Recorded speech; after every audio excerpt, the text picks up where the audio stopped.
याच्यानंतर ही दादागिरी, ही भाईगिरीची भाषा महाराष्ट्रात मुस्लिम समाज सहन करणार नाही।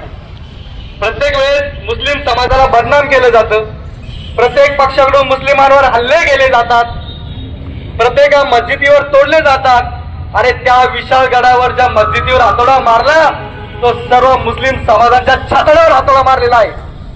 त्या मस्जिदीमध्ये जे मेंबर तोडलं तो प्रत्येक गावच्या मस्जिद मंदिर मधलं मेंबर तोडलेला आहे।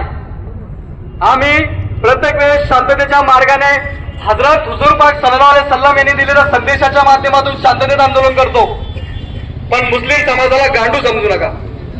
याच मुस्लिम समाजाचा इतिहास छत्रपती शिवाजी महाराजांच्या काळामध्ये बघितला असेल। अहो, त्या छत्रपती शिवाजीच्या महाराजांच्या काळामध्ये रायगडावर मुस्लिम मावळ्यांसाठी मस्जिदी बांधण्यात आल्या।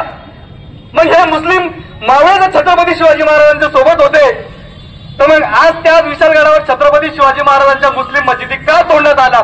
म्हणजे ते मुस्लिम मावळ्यांच्या विरोधात आहेत का?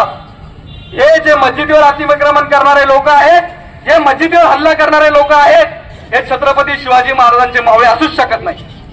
छत्रपती शिवाजी महाराजांनी 18 बगट घातीला घेऊन चाललो। आम्ही आमच्या प्रत्येक मराठा क्रांती मोर्चात सहभागी होत असतो, प्रत्येक ठिकाणी आम्ही छत्रपती शिवाजी महाराजांना मान सन्मान देत असतो। मग आज विशालगडावर आमच्या छाताडावर पाय देण्याची काय हिंमत झाली?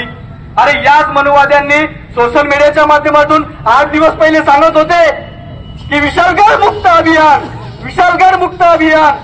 अरे आम्ही कुठले बाहेरचे नागरिक आहोत का?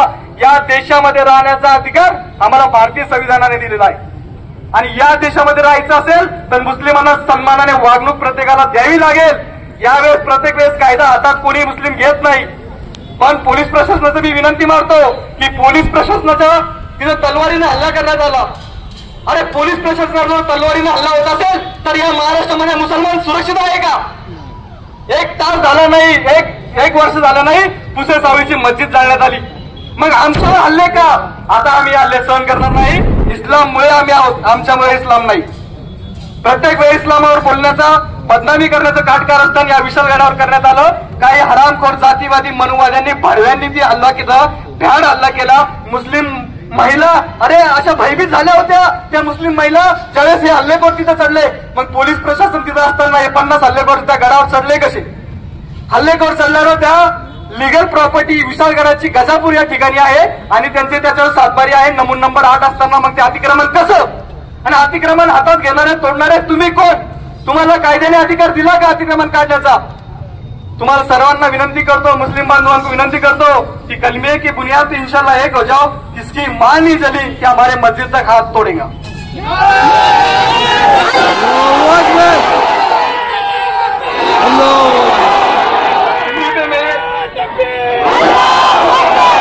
जहाँ कहाँ भी ऐसा हल्ला होगा इंशाल्लाह हम सब मिलके पक्ष गिक्ष सब छोड़ के, राजकारण बाजू में छोड़ के, नेतागिरी बाजू में छोड़ के सब चीज में हमको आगे आना पड़ेगा। जब भी हम कुछ तो भी कर सकते हैं, सरकार तक हमारा निवेदन पहुंचा सकते हैं। नहीं तो कल आज उधर हल्ला हुआ है, कल हाजर सैयद पे भी हल्ला हो सकता। हम सबको एक होके कलमे की बुनियाद के ऊपर आकर एक छत के नीचे आके इंशाल्लाह सब एक हो जाएंगे तो आज हमको किसी के पाँव पड़ने की जरूरत नहीं गिरेगी। विशाल